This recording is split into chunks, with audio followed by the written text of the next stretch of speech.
The breaking news is the Jaguars' decision that Doug Marrone will be the next head coach. And that's not all. In just the past 10 minutes, the Associated Press reported Tom Coughlin will be hired as vice president of football operations. As you know, Marrone was the interim head coach for the final 2 games after Gus Bradley was fired. The team won their final home game against Tennessee on Christmas Eve, but lost to the Colts in Indianapolis in the last game of the season. We first told you about the hiring of Marrone in a push alert to your mobile devices. Brian Jackson is at Everbank Field getting reaction. But first, let's go to Sam, who's been following this search every step of the way. Sam. I first reported this coming up Saturday night, that Doug Marrone is where the Jaguars were leaning, and it's now taken this long for the paperwork and for everybody to kind of get on the same page to get to the league that Doug Marrone will be the next head coach. The reports that I heard Saturday night were that the Jaguars wanted to name Marrone, but they weren't sure about the entire organization and how things were going to come together. But clearly, Marrone had to sign off on an opportunity for Tom Coughlin to join the organization as a VP of operations.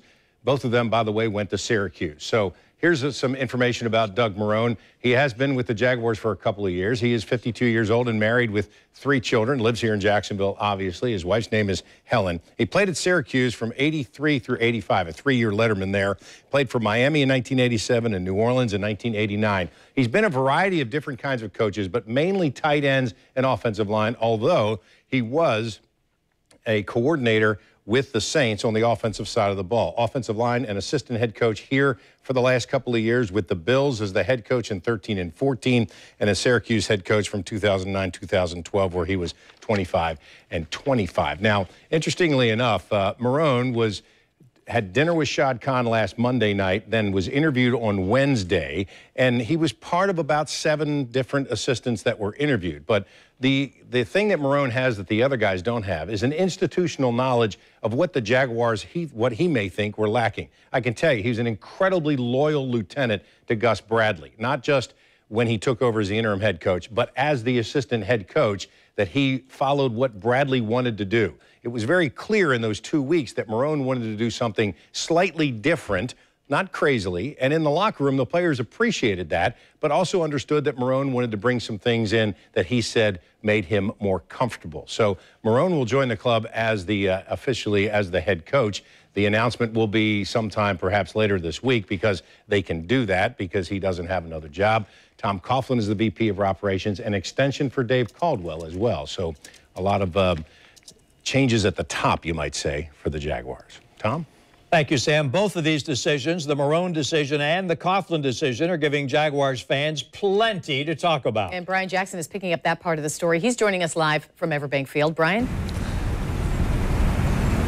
Yeah, thank you, guys. I actually just caught up with a fan a couple of minutes ago, and he says that it felt like he saw enough in the Jaguars' last 2 games to want to see more from Doug Marrone. So he's actually a fan who was somewhat happy with the decision. The reaction on Twitter has been, as you might imagine, some good, some bad.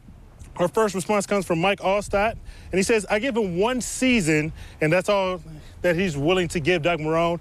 Pretty sure Doug Marrone is not going to accept just a 1-year deal. Obviously, those details have not been released yet, but I'm sure he will get probably at least a 2- or 3-year deal at the least. Our next response comes from Matt Miller at NFL Draft Scout, and he says, Doug Marrone is a much better coach than Twitter thinks. I really like him here in Jacksonville. And our last tweet comes from @MadeByTim. He says, Doug Marrone is such a good coach that he actively enabled Gus Bradley to the worst record in history. So as you might imagine, there's a lot of mixed reaction from fans on whether or not that they like that Doug Marrone is the new head coach of the Jacksonville Jaguars. We also ran a poll, and 76% that said that they wanted somebody from the outside. And another 14% said that they were surprised by the move, and only 9% so far said that they really love the move. Now, we'll have much more on this reaction as Doug Marrone has been named the new head coach of the Jacksonville Jaguars. But for now, reporting live at Everbank Field, Brian Jackson, Channel 4, the local station.